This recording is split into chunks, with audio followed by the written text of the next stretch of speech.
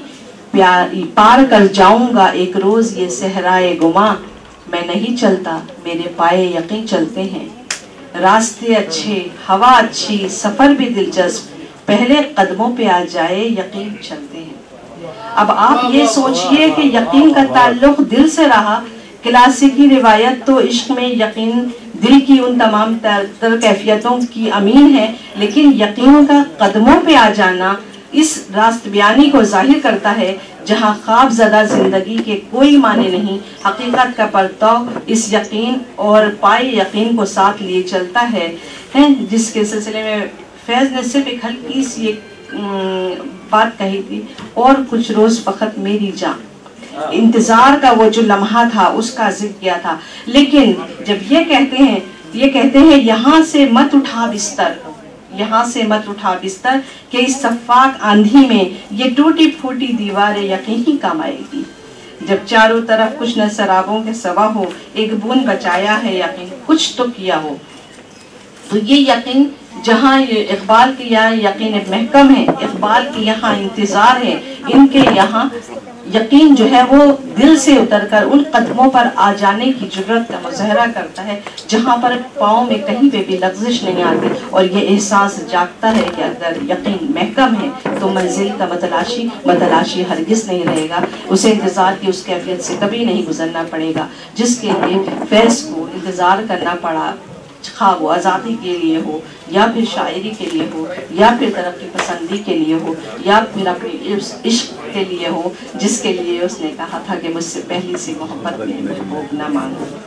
ایک اور بات جو میں نے ظفر گورکھپوری کے یہاں محسوس کی وہ بچوں کی نفسیات، کیونکہ وہ مدرس بھی رہے، پرائمری اسکول میں پڑھاتے رہے تو بچوں کی نفسیات سے جڑے رہے، اور ان کی ایک نظم میں دیکھ رہی تھی تو اس نظم کو دیکھتے دیکھتے مجھے یہ خیال آیا کہ انہوں نے یہ جو نظم لکھی ہے وہ نظم کچھ اس طرح ہے کہ چاند کوئی افسانہ نہیں، چاند کوئی افسانہ نہیں، اور جب چاند کوئی افسانہ نہیں کی پوری نظم جب میں نے پڑھی تو اس نظم کو پڑھتے ہی پڑھتے مجھے یہ خیال آیا کہ حامد اللہ افسر میرٹھی کی ایک نظم ہے،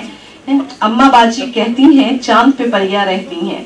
اور پھر جب میں نے ان دونوں کو ملا کر کے دیکھا تو میرے سامنے جو بات آئی، جو میں نے محسوس کیا، وہ میں آپ سے شیئر کر لینا چاہتی ہوں، وہ یہ کہ ظاہر سی بات ہے کہ ظفر گورکھپوری نے بھی یہی محسوس کیا ہوگا کہ بچے کا ذہن معصوم، ناپختہ، اور اس کے یہاں امیجنیشن جو ہے وہ بہت زیادہ تیز ہوتا ہے، وہ اپنے تصور کی ایک دنیا بناتا ہے، اس میں رنگ بھرتا ہے، جیسے جیسے وہ آہستہ آہستہ اپنے شعور کی منزلیں طے کرتا ہے، اس کی خواہشیں بڑھتی ہیں، باہر کی زندگی سے اس کی وابستگی جڑتی ہے، وہ قصے کہانی، یہ تمام چیزیں کیا کرتی ہیں، اس کی شخصیت کو تعمیر کرنے کا ایک عمل بنتی ہیں، اور اسے وہ اپنی عملی جامہ پہنانے کی کوشش کرتا ہے۔ تو میں نے جب ان دونوں کو دیکھا تو ایک میں تھا کہ جب حامد اللہ افسر میرٹھی کہتے ہیں اماں باجی کہتی ہیں چاند میں پریاں رہتی ہیں، رات کو پر پھیلاتی ہیں اور اتر کر آتی ہیں، سب بچوں کو سلاتی ہیں اور پھر خواب دکھاتی ہیں، اور اس کے بعد بچہ کہتا ہے میں تو آج نہ سوؤں گا، رات گئے تک جاگوں گا، باہر باغ میں بیٹھوں گا، چاند کی پریاں دیکھوں گا، اماں باجی کہتی ہیں۔ پوری یہ کیفیت آپ سوچئے یہ 20ویں صدی کی ہے نا، اور 19ویں صدی کی ہے، اور جب ہم آتے ہیں یہاں پر 20ویں صدی کے بالکل آخر تک جب آتے ہیں، اور تب ظفر گورکھپوری یہ کہتے نظر آتے ہیں، بچے کو یہ کہہ رہے ہیں کہ چاند کوئی افسانہ نہیں، وہاں پریاں نہیں رہتی ہیں، وہ کہتے ہیں اب تو علم کی پروازیں اور یہ قصے کہتی ہیں باجی اب تو کے بعد اب ہم نے یہ جانا ہے چاند کوئی افسانہ نہیں، ایک حقیقی دنیا ہے، باجی اب تو مت بولو چاند میں پریاں رہتی ہیں۔ ان تمام باتوں کے کو بالکل سمیٹتے ہوئے میں صرف یہی کہنا چاہوں گی کہ ظفر کی شاعری میں ایک قسم کی معصومیت، حیرت و استعجاب کی کیفیت اور ماضی کے گمشدہ تجربوں کی بازیاب کا ہونا ہے۔ علامتوں کے استعمال میں ظفر نے معنی کے نئے دربار کیے ہیں،